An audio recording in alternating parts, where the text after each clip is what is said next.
Opa, obrigado. Então hoje é o dia 4 de dezembro de 2016 e nós estamos estudando aqui a Epístola de João no capítulo 3. E especificamente nós vamos ler e tentar ver se dá tempo de estudar os versículos 22, 23 e 24. Bom dia. Que diz o seguinte. Bom dia, madame. Está todo mundo aí? E aquilo que pedimos dele, recebemos, porque guardamos os seus mandamentos e fazemos diante dele o que lhe é agradável. Aquilo que pedimos dele, recebemos, porque guardamos os mandamentos e fazemos diante dele o que é agradável. Quem diz que não existe condicionalidade na igreja? Ora, o seu aparecimento, o seu mandamento é este: que creiamos em o nome de seu Filho Jesus Cristo e nos amemos uns aos outros segundo o mandamento que nos ordenou. Ordem. E aquele que guarda os seus mandamentos permanece em Deus e Deus nele. E nisto conhecemos que ele permanece em nós pelo Espírito que nos deu, que é algo que eu falei várias vezes nas últimas semanas. A presença do Espírito que gera o ágape é a certeza e a confiança de que somos salvos, da permanência de Deus. Os irmãos se lembram que no domingo passado e no retrasado, no passado nós estudamos o versículo 20. Se o nosso coração nos acusar, certamente Deus é maior que o nosso coração e conhece todas as coisas. E no retrasado nós estudamos o 21. Se o nosso coração não nos acusar, temos confiança diante de Deus. Então nós temos duas situações. Uma em que o coração nos acusa, verso 20, e uma que o coração não nos acusa, verso 21. Nas últimas 2 semanas nós temos falado a respeito da boa consciência e da má consciência, né? Todos os homens têm consciência, né? Todos os homens têm consciência. A consciência ela tem 2 aspectos. Existe a consciência de si mesmo, que a gente, os psicólogos e tal, chama de autoconsciência, que é a percepção da existência de si mesmo. Não sei se todo mundo se lembra, eu não me lembro, por exemplo, de quando eu era zigoto, né? Quando eu era unicelular, eu não me lembro. Eu só tinha uma célula, né? Formada pelos 23 cromossomos do papai e os 23 da mamãe. Eu não me lembro dessa época. Eu não me lembro também quando eu era feto e nem quando eu tinha nascido, né? Poucos meses de idade. Mas cada um, a partir de uma certa idade, começa a se lembrar da autopercepção existencial, a autoconsciência. Você se entende por gente tem gente que lembra a partir dos 3, dos 4, dos 5, dos 6, dos 7. Mas de qualquer maneira, todos nós temos consciência que nós não existíamos. Que eu não me lembro, por exemplo, do Moisés abrindo o Mar Vermelho. E nem de Deus falando assim, haja luz. Eu não lembro dessa época. Provavelmente é porque eu ainda não existia.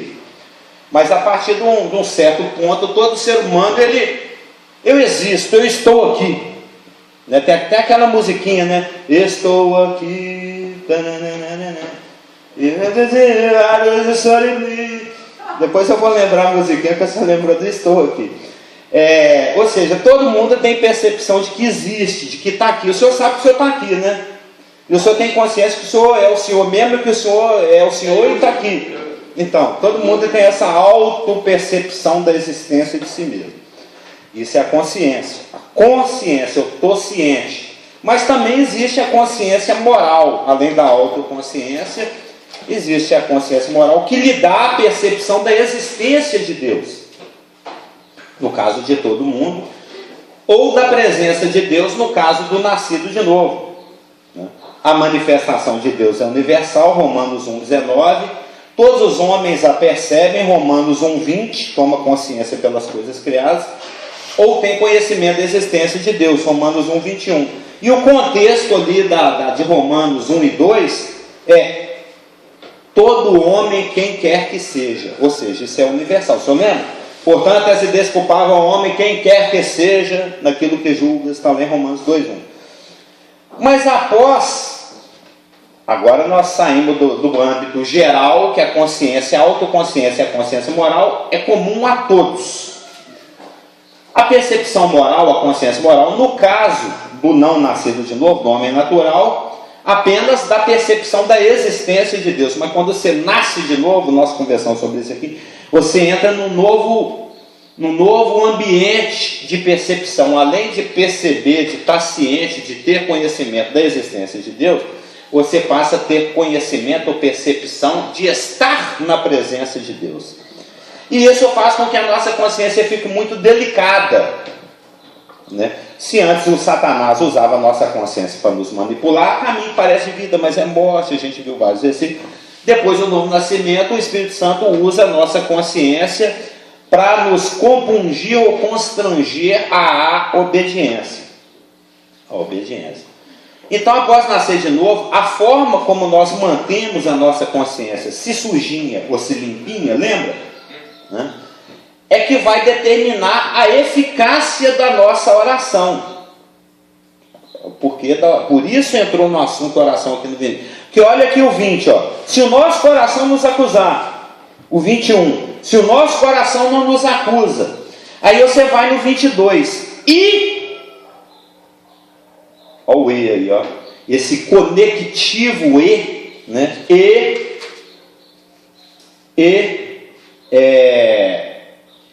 Está conectando o que vai ser falado aqui no 22 com o que foi falado no contexto anterior. E aquilo que pedimos dele recebemos, ou seja, o que vai determinar a eficácia da sua oração é o quão limpinho ou não está a sua consciência. Uma consciência limpa é aquela consciência que se mantém pela confissão de pecados, do 1:9, que se mantém limpinho, de acordo com 3:21, que guarda os mandamentos de acordo com 3:23 e faz isso de fato e de verdade, de acordo com 3:18 e o 3:22. Então, o quão desleixado você é com a sua consciência, ou o quão zeloso você é com a sua consciência, o quão sensível você é ao soprar do Espírito, ou não, é que vai determinar a eficácia da sua consciência. Às vezes a pessoa é nascida de novo, é crente, mas leva uma vida completamente avacalhada. Não tem respeito pela soberania de Deus, não escuta os toques do Espírito Santo, não obedece aquilo que o Espírito Santo está indicando e quer ter a oração respondida e quer ter a vida cristã vitoriosa. Sempre lembrando que a questão aqui não é uma questão posicional, é uma questão situacional. O assunto do capítulo 3 sempre é, na sua maioria, horizontalidade, convívio comigo mesmo e com os outros, sejam irmãos, sejam não irmãos. O que está sendo falado aqui não é a questão posicional, eu estar em Cristo, tudo que eu herdo em Cristo. A questão aqui é a questão do caminhar. Oi? Caminhar. Sim, do caminhar cristão, do andar lá de Efésios, é uma questão do ser fracassado ou bem-sucedido nessa existência. Nessa existência. Desses dias que eu estou vivendo aqui.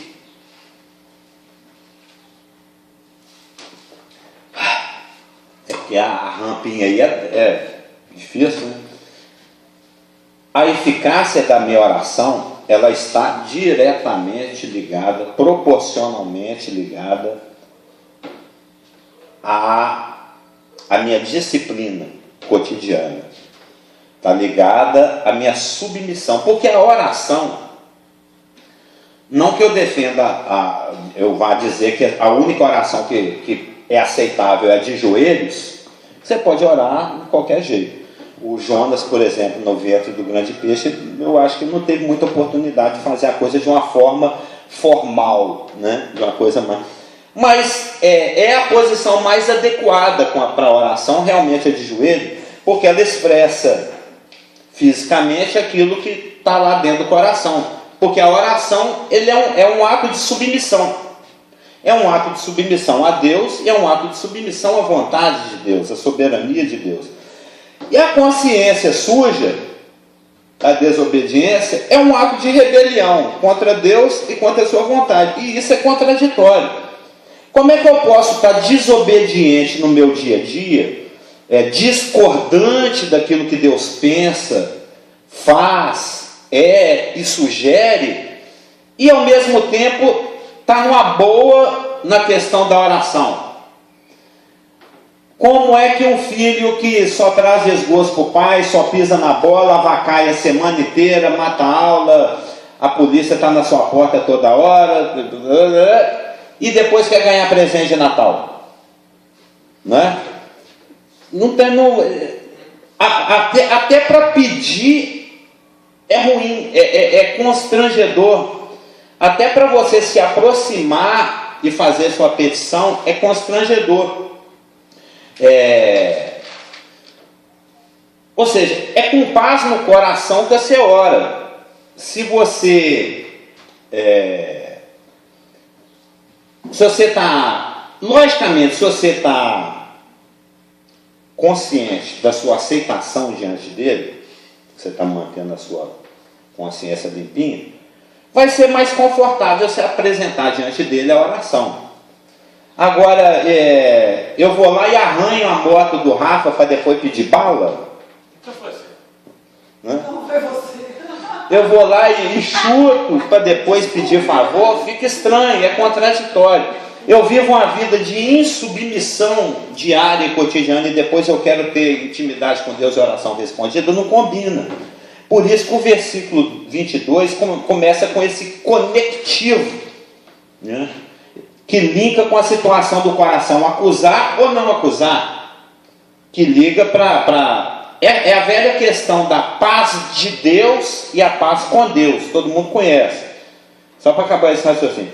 Por exemplo, a paz com Deus é uma coisa posicional, né? Está lá em Romanos 5:1. Temos paz com Deus, como é que fala? O que causou a paz com Deus? Romanos 5:1, justificados, pois, mediante a fé, temos paz com Deus. É uma coisa vertical. A justificação de Cristo te deixa em paz com Deus, você faz justo. É uma questão posicional. Agora, a questão situacional, de acordo com 1 Coríntios 1:13, 2 Coríntios 1:2, Gálatas 1:3, Efésios 6:23, Efésios 1:2, Filipenses 1:2, 2 Tessalonicenses 1:2, Filemão 1:3, 1 Timóteo 1:2, 2 Timóteo 1:2, 2 João 1:3 e Filipenses 4:7, que é a paz de Deus. A paz de Deus, a paz com Deus é posicional. A paz de Deus é horizontal. É a paz na horizontalidade, é a paz situacional. Por exemplo, desses todos aqui eu tirei o Filipenses 4:7, que é mais bonitinho, que diz: e a paz de Deus, que excede todo entendimento, guardará o vosso coração e a vossa mente em Cristo Jesus. Então existe a paz com Deus, que é posicional, depende da obra da justificação de Cristo. E existe a paz de Deus, é dessa que nós estamos falando, a situacional, a horizontal. Sim. Eu estou percebendo assim, que existe uma dificuldade, na verdade uma dificuldade, uma cautela de hoje expressar isso, porque a gente não quer gerar o pensamento nas pessoas de que está sendo legalista. Porque isso não tem nada a ver com legalismo, embora as pessoas pensam. E ontem de manhã, na minha devocional, Deus me deu um texto que agora eu queria ler, que ele é um resumo bom do que você está querendo dizer, porque dá a impressão de que nós estamos falando sobre negócios, né? Sobre vou tratar bem, vou fazer bem, vou parecer bem para conseguir alguma coisa de Deus, e não é isso. Na realidade, a condicionalidade está no próprio texto aqui, né? Nós temos as orações ouvidas porque a gente está fazendo a nossa parte, vamos dizer. Da sinceridade do coração. Né? E aí o texto fala assim, Isaías capítulo 1, versículo 18, fala: vinde, pois, e arrazoemos, diz o Senhor. Isaías, né? Ainda que os vossos pecados sejam como a escarlata, eles se tornarão brancos como a neve. E ainda que carmesim, se tornarão como lã. Ou seja, a primeira coisa, o texto descarta pecado. Nós não estamos tratando desse assunto. É a posição, ela não muda, né? É o que você está falando. Sim. E depois tem o se, que é o que você falou, e o i, né? Se quiseres e me ouvides, Comereis o melhor dessa terra. Ou seja, tudo bem que a gente está falando aqui do Velho Testamento, eles tinham uma série de leis para cumprir, mas nós temos a lei do amor, que é o que a gente está estudando hoje. E dessa situação horizontal, recursiva.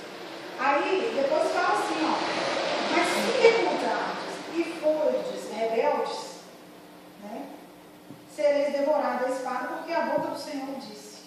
Então, isso é lá no primeiro capítulo de Isaías, né? Primeiro capítulo, versículo 18, 19 e 20. Então, quer dizer, existe sim, não é um legalismo e nem é uma questão de negócio, de querer parecer ser bonzinho ou isso ou aquilo, mas você precisa se cuidar, sim. Não tem, é aquilo que você falou, né? Do filho rebelde e depois quer chegar para o pai como se nada tivesse acontecido. Deus te ama, ele está falando aqui, ó. Ele te ama, não é bobo, né? Vem, vamos arrazoar o seu pecado, ainda que ele seja vermelho. No hebraico aí vamos fazer negócio mesmo. Vamos conversar, vamos. É tipo assim, Salim quer 20, eu pago 10. Não, Salim toca 18, eu pago 12. É uma negociação aí. Tipo assim, né? Assim, ó, ainda que o seu pecado seja muito grave, isso aí a gente resolve. Né? Mas se você ainda quiser mais, o 19, se quiser, você pode comer o melhor dessa terra. Se me ouvir. Sim. Né? É um bônus. É um bônus. Então não está tratando de salvação, está tratando de desfrutar da salvação. No Velho Testamento, na lei, essa coisa predominava mais, essas questões condicionais. É mais explícito. Tinha uma lei para seguir, né? Por estarmos vivendo na graça, não quer dizer que não existam coisas que sejam condicionais, evidentemente. Existem N passagens no Novo Testamento onde existe condicionalidade para a recepção de alguma coisa. Aqui especificamente no caso de 1 João, isso está super explícito, aqui no verso 22. Aquilo que pedimos dele recebemos porque guardamos os seus mandamentos. Porque nós estamos aqui no E do verso 21. Esse E está conectando a eficácia da oração com a manutenção do coração. Lá no verso 20 e 21. Se sujo ou se limpo. A percepção da condição do coração, se positiva, no caso, se está limpinho, vai te levar ao pedir. E aquilo que pedimos, ou seja, a condição do coração, de acordo com o verso 20 e 21, se acusa ou se não acusa, é que vai te dar conforto, ou eu estou usando a palavra conforto, ou ensejo, não sei, para a sua aproximação ou não para pedir. Você vai estar à vontade, confortável ou constrangido para pedir ou não pedir, de acordo com a condição do seu coração. Se acusante ou se não acusante. Pedir. Para pedir, você se sente à vontade ou não. Agora, a questão da efetividade, da eficácia da oração, o receber, o pedir, o acesso a qualquer momento, desde que você se sinta à vontade. Mas o receber, a oração ser atendida, de acordo com o verso 22 aqui, está condicionada a, e aquilo que pedimos dele recebemos porque fizemos a nossa parte, guardamos os seus mandamentos. Quais são os seus mandamentos? No verso 23, não, você só vai receber prêmio se você correr. O cara que fica deitado na linha de partida não ganha nem o último lugar. Ele não ganha nem a medalha de último, ele nem partiu. Ele não ganha nem se ele estiver correndo sozinho. Exatamente. O Paulo falava, tem N passagens onde Paulo fala sobre esmurrar a si mesmo, sobre se disciplinar. Nós que somos perfeitos ainda não alcançamos a perfeição, por isso que a gente corre atrás da perfeição, porque nós somos perfeitos, mas não queremos ser aperfeiçoados. Então tem N situações, aquele que luta para poder, de acordo com a cega, para alcançar a coroa. o alcançar o prêmio e a coroa está diretamente ligado, proporcionalmente ligado ao seu esforço. Isso aí não tem conversa. Eu sei que tem uns crentes bobão que acham que depois que nasceu de novo não precisa fazer mais nada.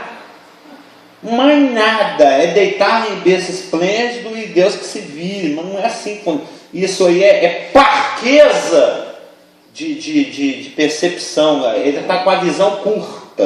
Ele está precisando acordar. A palavra até fala, ó, você tem que acordar. Fala lá em Tessalonicenses. Não durmamos como os demais. Inclusive usa a Bíblia, que fala assim, não, Sim. Deus não opera em mim querer e realizar. Deus não opera em querer. Não, eu sei, mas... É bíblico, você não vai querer, senão... Isso chama preguiça espiritual. Deus não me falou nada sobre isso, mas está tão claro. É uma preguiça espiritual.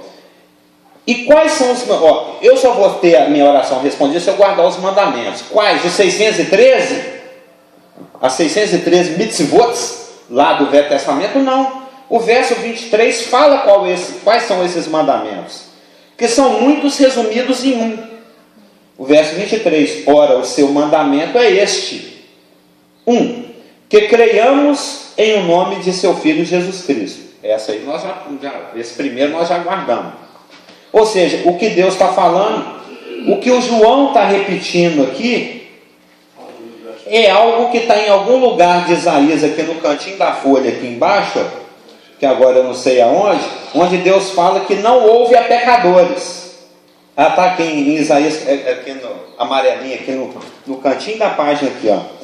Isaías 59:1. Mas as vossas iniquidades fazem separação entre vós e o vosso Deus, e os vossos pecados encobrem o seu rosto de vós, para que não vos ouça. E em outro lugar fala que Deus não ouve pecadores. Então a primeira condição é ser nascido de novo. Quem está rezando, orando, transcendentando, meditando, exalando, sei lá, qualquer coisa aí, emanando uma intenção para Deus, se não for nascer de novo, está à toa, não passa do teto.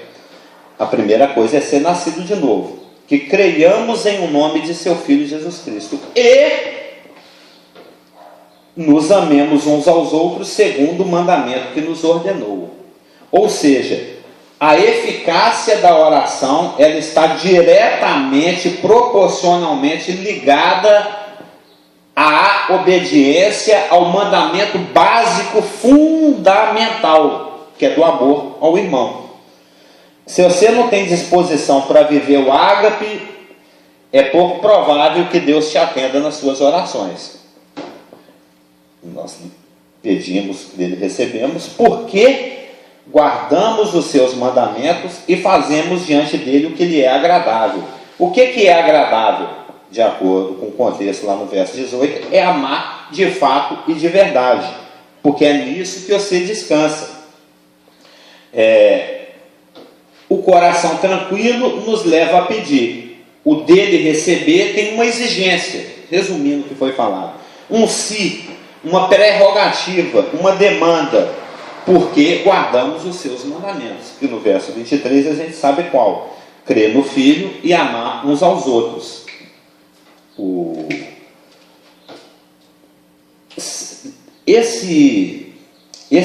A carta, essa epístola de João toda, o capítulo 3, e especificamente esses versículos que nós estamos lendo, eles dão muita importância para a questão da permanência, né? Essa palavra já apareceu um monte de vezes no contexto, não sei se os irmãos perceberam. Quer ver?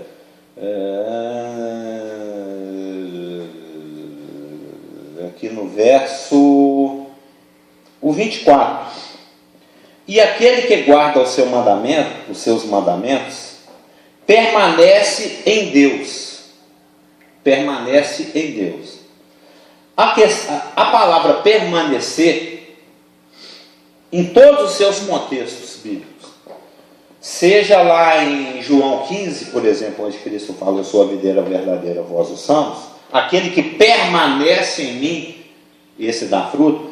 A questão da permanência, o permanecer na Bíblia, principalmente nos escritos joaninos, que são as suas epístolas e o seu evangelho, tem o sentido de ter comunhão, de estar linkado, de estar unido a Deus, né?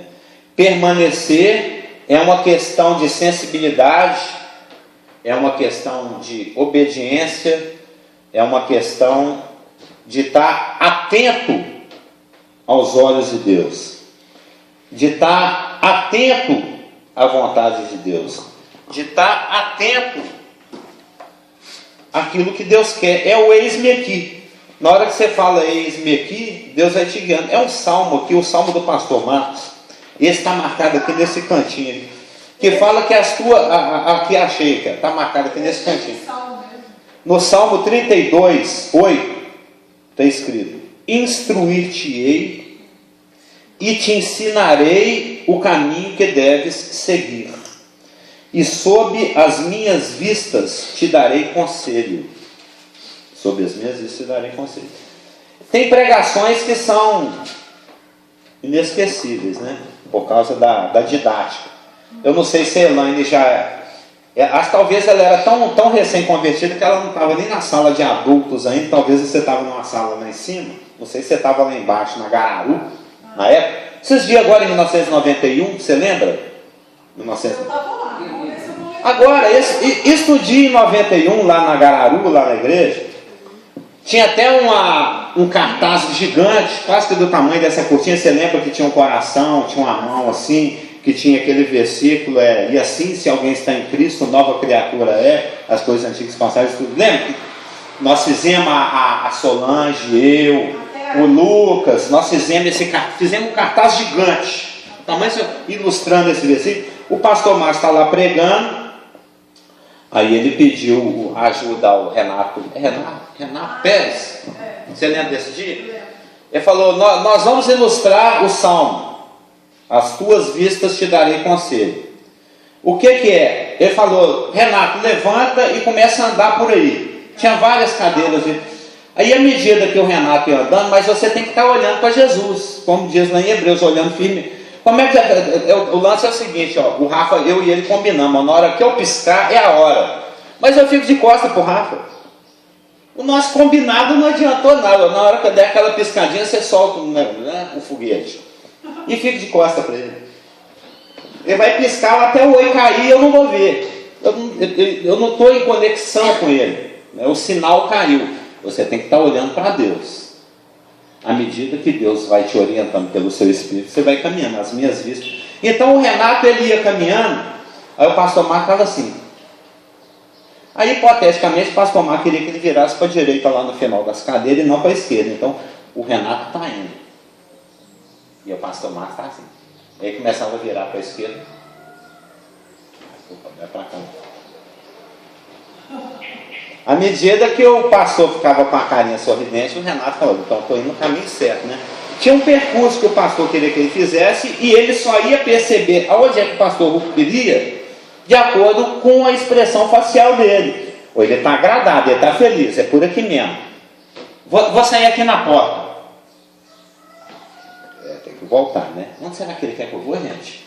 Então, à medida que você está contemplando Deus, pela sua palavra, oração, convívio e tal, comunhão com os irmãos, o irmão fala um versículo, você lê, devocional, Bíblia, o cara picha na parede, não sei o quê, Deus vai te orientando. Mas se você não estiver linkado, não estiver olhando para Ele, ou seja, se você não estiver permanecendo nele, como é que você vai saber o que Deus quer? Como é que você vai saber quando é a hora? Quanto, como, quando, onde? Você tem que estar linkado. Só por curiosidade, não é legalismo, não estou pregando isso aqui, é só um comentário, são só coisas que você percebe, né? Eu faço uso também, e não estou falando que é pecado ter celular, no smartphone, não sei o que não. Mas é só, eu falei isso esses dias, você estava presente, é só uma coisa engraçada. Deus quer que você fique olhando para cima. O capeta pôs todo mundo para olhar para baixo, já notou? Você chega num ambiente, está todo mundo assim. Dirigindo. O capeta pôs todo mundo para olhar para baixo. dizendo que Deus quer que todo mundo olhe para cima. Não, o dono da tecnologia, quem é? É Ele. É só um comentário. Não joga fora seu celular, não, que eu pego. Mas é só... é porque tem versículos que fala assim: se puderem ser medidos os céus. O homem, a ciência diz que já mediu o fim do universo. Né? Diz que tem 14 bilhões e meio de anos. Ou seja, que Deus fala: se pudesse medir do céu, abandone Israel. Então Satanás tenta. Ele está tentando medir o problema é que não é medir o céu, é medir os céus. O primeiro céu atmosférico ele já mediu. O segundo céu, que é o céu sideral, ele já mediu também. Né, que a gente tem troposfera, ionosfera, bolosfera, né, já está medido. O segundo também já está, 14 bilhões e meio de anos-luz. Mas e o terceiro? Medir o terceiro é mais difícil, né? Você tem que ir além da criação física. Então, mas Satanás vai tentando. Porque ele sabe que o que Deus falou é rifle. Então, se ele conseguir contrariar, beleza. Mas olha o verso 24, a questão da permanência. E aquele que guarda os seus mandamentos, permanece em Deus. E perdeu a salvação, hein? Isso quer dizer que para estar em Deus, depende do que eu faço ou não faço, do que eu obedeço ou não obedeço. Se eu guardo os seus mandamentos, eu permaneço em Deus. Mas não é. A questão aqui, esse permanece em Deus, ele é situacional. Ele está resumindo tudo que foi falado no verso, desde o verso 4. Ele está resumindo a sessão. Ele permanecer em nós é posicional. Porque aqui tem o situacional e o posicional. Situação é o horizontal, é o dia a dia. Posicional é o vertical, é o em Cristo. O que Cristo conquistou, a obra consumada conquistou para mim. Aquele que guarda os seus mandamentos permanece em Deus. É o dia a dia, é o andar, é o habitual, é o situacional. E Deus nele. E nisto conhecemos que ele permanece em nós. Esse é o posicional. Pelo Espírito que nos deu. Então ele permanece em nós, é posicional. Aquele que permanece em Deus é situacional. Depende de confissão, depende de manter a consciência limpinha, depende de guardar os mandamentos, depende de fazer diante dele o que é agradável. Mas tem um controle de qualidade. Que observa aqui que os versos 20 e 21, nós temos duas situações. O coração não nos acusa e o coração nos acusa. O verso 20. Se o nosso coração nos acusar, eu já sou nascido de novo. Meu coração está me acusando, a minha consciência está me acusando. Eu gosto da linguagem. Certamente, Deus é maior do que o nosso coração e conhece todas as coisas. Esse todas as coisas tem várias formas de analisá-lo, mas eu gosto muito de analisá-lo sobre a ótica de Romanos 8,38, que diz o seguinte, Romanos 8,38, 8,38. Porque estou bem certo. Olha o que não pode te fazer perder a salvação. Olha o que não tem poder de te afastar de Deus, uma vez unido, permanente pela habitação do Espírito, pela obra consumada. Estou bem certo que nem morte, nem a vida, nem os anjos, nem os principados, nem as coisas do presente, nem as coisas do porvir, nem os poderes, nem altura, nem profundidade, nem qualquer outra criatura poderá separar-nos do amor de Deus que está em Cristo Jesus. A salvação é indefectível, é inimperdível. E dentre as coisas que não nos podem separar do amor que está em Jesus Cristo, são as coisas do presente. Deus conhece os seus pecados cotidianos, as tropeçadas, picada de fumo, como diz o Braulio. Nem isso pode te afastar de Deus. As coisas do presente, as suas pisadas na bola. Já se o nosso coração não nos acusa, aparentemente eu estou tranquilo, né? Não me acusa. Mas ainda assim existe um controle de qualidade.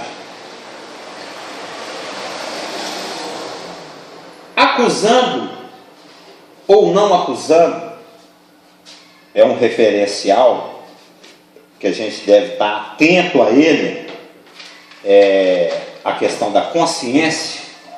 Mas os irmãos se lembram também que foi comentado que a consciência ela é seduzível, ela é enganável, ela é manipulável. Lembra que a gente viu isso? O sistema, Satanás, as pessoas tentam nos manipular através da nossa consciência. Eu lembro, esse dia mesmo, agora em 1985, eu estava trabalhando lá na Copasa, e lá tinha um irmão da Assembleia, muito cândido, muito docinho, muito gente boa.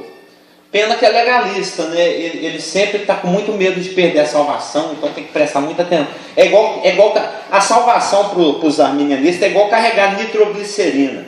O senhor lembra daquele seriado que passou esses dias mesmo, agora 45 anos atrás, o Gunsmoke? O senhor não gostava de faroeste, não? Não gosto. Mas tinha um seriado de faroeste, agora em 1960 e poucos, chamado Gunsmoke.